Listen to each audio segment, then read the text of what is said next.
Hi to everyone. Never ending creations YouTube ఛానల్కి స్వాగతం అందరికీ. ఇప్పుడు మధ్యయుగ భారతదేశ ఆర్థిక వ్యవస్థ సెకండ్ పార్ట్ చూద్దాం. దీంట్లో కొన్ని బిట్స్ చూడడం జరిగింది, ఇప్పుడు కూడా మరికొన్ని బిట్స్ చూద్దాం. ఫస్ట్ బిట్ ఏంటంటే, హిందూ రైతుల నుండి ఢిల్లీ సుల్తాన్లు వసూలు చేసిన భూమి శిస్తుకు గల పేరేంటయ్యా అంటే, దీనికి పేరు ఏమివ్వడం జరిగిందయ్యా అంటే ఖరాజ్ అని నామకరణం చేయడం జరిగింది. ఢిల్లీ సుల్తాన్ల కాలంలో అమలులో ఉన్న భూ పంపిణీ విధానాన్ని ఈ విధంగా పిలుస్తారు. ఢిల్లీ సుల్తాన్ల కాలంలో అమలులో ఉన్న భూ పంపిణీ విధానాన్ని ఏ విధంగా పిలుస్తారయ్యా అంటే, ఎలా పిలుస్తారు అంటే ఇక్తాదారీ పద్ధతి. ఢిల్లీ సుల్తాన్ల కాలంలో అమలులో ఉన్న భూమి పంపిణీ విధానాన్ని ఇక్తాదారీ పద్ధతి అని పిలవడం జరిగింది. నెక్స్ట్ తర్వాత పెట్టాడంటే, ఈ భూములను వాటి స్వభావ లక్షణంతో సరిగా జతపరచండి. ఈ భూములను వాటి స్వభావ లక్షణాలతో సరిగా జతపరచండి.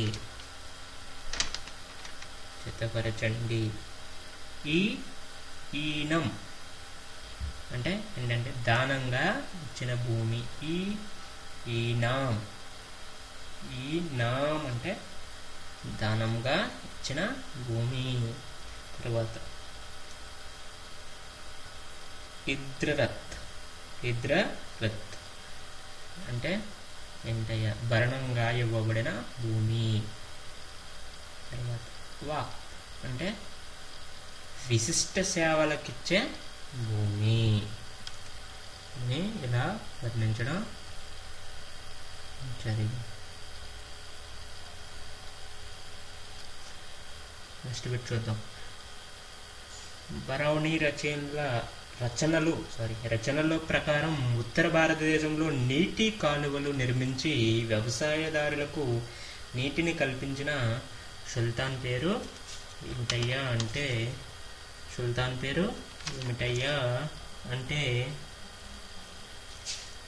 ఈ సుల్తాన్ పేరు ఏమిటయ్యా అంటే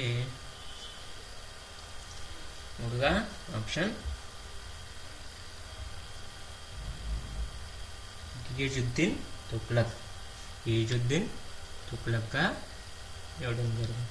ఫిరోజ్ షా తుగ్లక్ యమునా నదీ తీరం నుండి రజ్ బవా ఉల్గు కని కాలువల ద్వారా నీటిని ఈ నగరానికి అందించడం జరిగింది. రయ్యా అంటే ఇషార్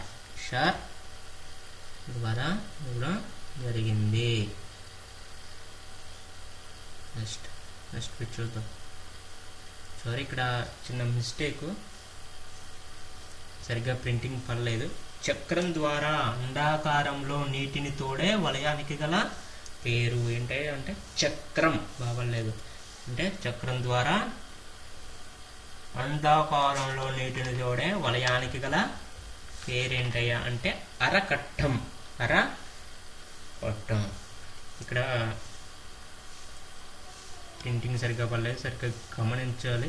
ఇక్కడ పర్టికులర్గా స్ట్రెస్ చేసి చెప్పడం జరుగుతుంది. ఢిల్లీ పరిసరాలలో 7 రకాల పండ్లనిచ్చే 1200 ద్రాక్ష తోటలను నాటించి పెంచిన ఢిల్లీ సుల్తాను ఎవరయ్యా అంటే, ఆయన పేరు ఏంటయ్యా అంటే ఫిరోజ్ షా తుగ్లక్. నెక్స్ట్ బిట్ చూద్దాం. నిత్యావసర వస్తువుల ధరలు ఈ సుల్తాన్ కాలంలో తక్కువగా ఉన్నాయి. ఎవరి వలయంలో నిత్యావసర ధరలు తక్కువగా ఉండడం జరిగిందంటే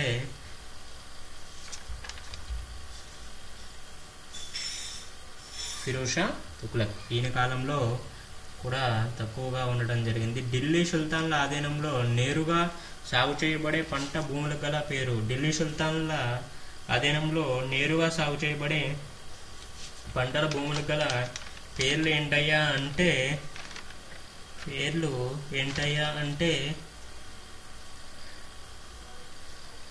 కల్సా. నెక్స్ట్ చూద్దాం, ఇది మ్యాచింగ్ చూద్దాం. క్రింది జతలను సరిగా జతపరచుము.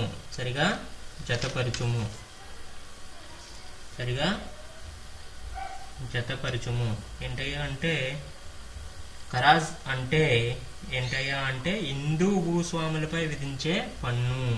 చరాయ్ అంటే ఏంటయ్యా పాలిచ్చే పశువులపై విధించే పన్ను.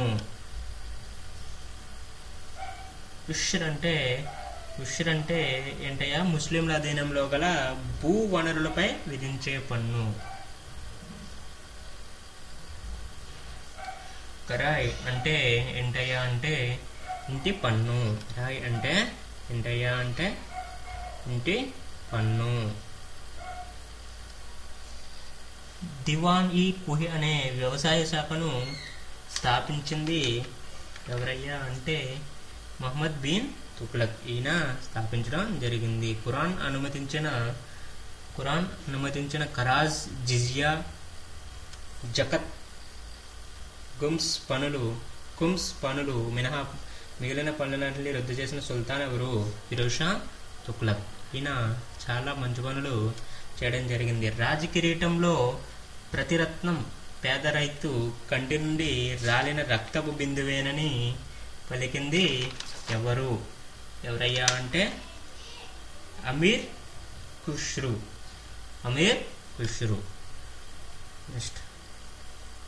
నెక్స్ట్ చూద్దాం. ఢిల్లీ సుల్తాన్ల కాలంలో మొదటిసారిగా సాగులో తీసుకొచ్చిన వ్యవసాయ భూములపై 8 సంవత్సరాల పాటు పంట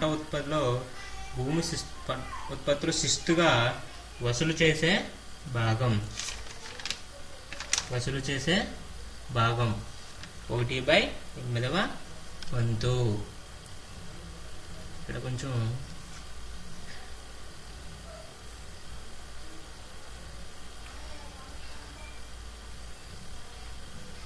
ఈ బిట్టు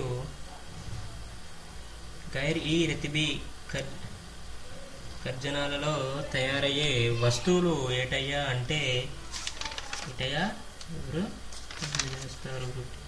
విలాస వస్తువులు. కాకతీయుల కాలంలో కుట్రపువాడుగా ఈ వృత్తిని వర్ణించేవారు.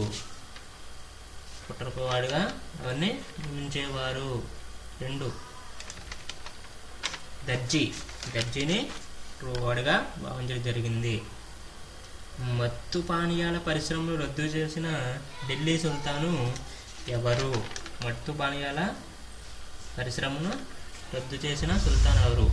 అల్లావుద్దీన్ ఖిల్జీ. రాజకిరీటంలో ప్రతిరత్నం పేద రైతు కంటే ఎవరు వర్ణించడం జరిగింది? అమీర్ ఖుష్రు. ఈ బిట్స్ అన్నవి ముందుగా చూడడం జరిగింది. నెక్స్ట్ తర్వాత బిట్స్ చూద్దాం ఇప్పుడు ఏంటో.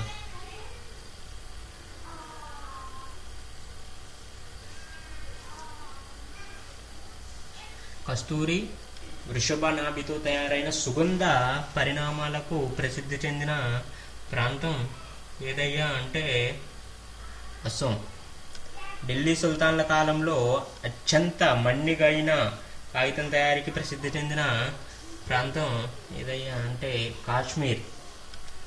నెక్స్ట్ డమాస్కస్ కత్తుల పరిశ్రమకు అవసరమైన ఉక్కు ఇచ్చట నుండి సరఫరా చేసేవారు. ఏటయ్యా అంటే భారతదేశం నుండి సరఫరా చేసేవారు. 4000 మంది బానిసలు శిక్షణ ఇచ్చి నైపుణ్యం గల పనివారిగా తీర్చిదిద్దిన సుల్తాను ఎవరయ్యా అంటే ఫిరోజ్ షా తుగ్లక్.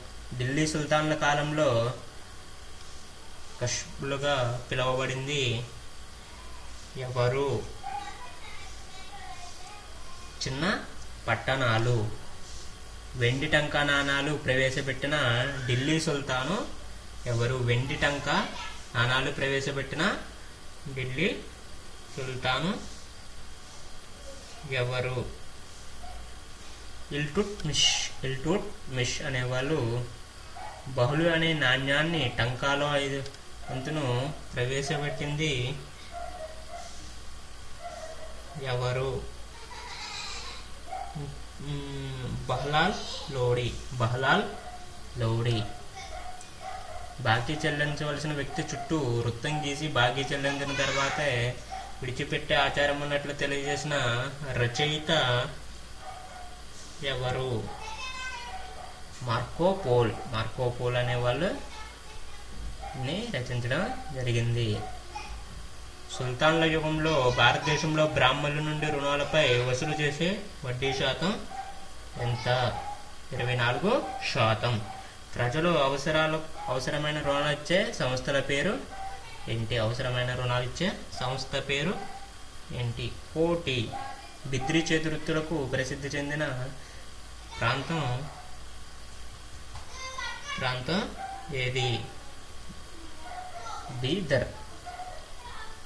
భారతదేశంలో ఢిల్లీ సుల్తాన్ల యుగంలో అత్యున్నత స్థాయి అనుభవించిన బానిసలు ఈ వర్గానికి చెందిన వారు. బాద్దలు. పాదరసం గురించి అధ్యయనం చేసిన ఆచార్య నాగార్జునుడు ఈ గ్రంథాన్ని రచించడం జరిగింది. ఏంటంటే రసరత్నకం. రసరత్నకం నగర శైలిలో ఆలయాల నిర్మాణం ఈ ప్రాంతంకు ప్రసిద్ధి చెందింది. ఏంటయ్యా అంటే ఈ నగరానికి ప్రసిద్ధి చెందింది ఆన్సర్ ఏంటంటే ఉత్తర భారతదేశం. ఉత్తర భారతదేశం అనేది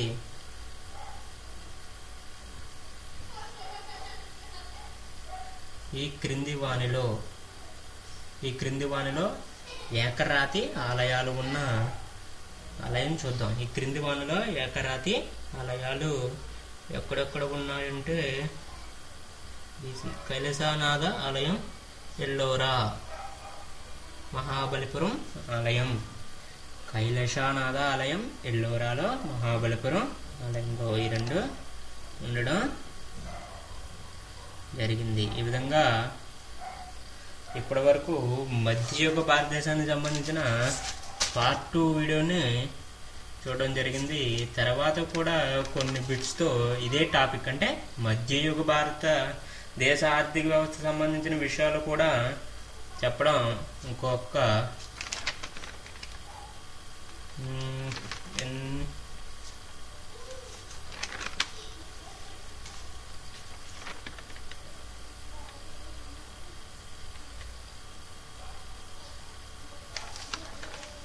ఇంకొక 2 పార్ట్స్లో అంటే 30 బిట్స్ ఒక పార్ట్లో చెప్పడం జరుగుతుంది. క్లియర్గా అర్థం చేసుకుని ప్రతిదీ దానికి సంబంధించినప్పుడు బిట్ ప్రొవైడ్ చేయడం జరిగింది. ఏంటంటే చూద్దాం ఇప్పుడు ఎక్కడెక్కడ ఈ ఆలయాలు ఉన్నాయి ఏంటి. ఏకరాతి ఆలయాలు ఎక్కడెక్కడ ఉన్నాయో చూసాం. దీన్ని కైలాసనాథ ఆలయం ఎల్లోరాలో ఉంది, మహాబలిపురం ఆలయంలో ఉంది. ఇది ఏకరాతి ఆలయంగా వర్ణించబడింది. అలాగే దానికి సంబంధించి రిలేటెడ్గా కైలాస ఆలయం ఏకరాతి ఆలయానికే కాకుండా వేరే ఇతరిత్ర భాగానికి సంబంధించిన అదే దేనికి ప్రసిద్ధి, ఏ భాగంలో ఇది ప్రసిద్ధి అనే విషయాలను కూడా క్లుప్తంగా నేర్చుకుని ఇది కూడా గ్రూప్ 2లో మెయిన్స్కి ఒక ఛాలెంజింగ్ పార్ట్గా సిలబస్లో ఇవ్వడం జరిగింది. దీని నుంచి ఈ ఆర్థిక వ్యవస్థ ఎకానమీ నుంచి బిట్స్ ఎక్కువ ఇదే డిసైడింగ్ ఫ్యాక్టర్. మనం సెలెక్ట్ అవుతామా లేదా అనే విషయాన్ని కూడా దీనిలోనే ద్వారా ఈ విధంగా మేము కొన్ని ఎకానమీ సంబంధించిన టాపిక్స్ని ప్రొవైడ్ చేయడం జరుగుతుంది. బిట్స్ రూపంలో ఒక పర్టికులర్ మెటీరియల్ రిఫరెన్స్గా తీసుకొని ఇవన్నీ చేయడం జరుగుతుంది. Thank you. మా ఎవర్ ఎండింగ్ క్రియేషన్స్ ఛానల్ని సబ్స్క్రైబ్ చేసుకుని మా వీడియోస్ని క్లుప్తంగా డీటెయిల్డ్గా చదివి మంచి మార్క్స్ ఎగ్జామ్స్లో గెట్ ఇన్ అవుతారని కోరుచు థ్యాంక్ యూ ఫర్ వాచింగ్.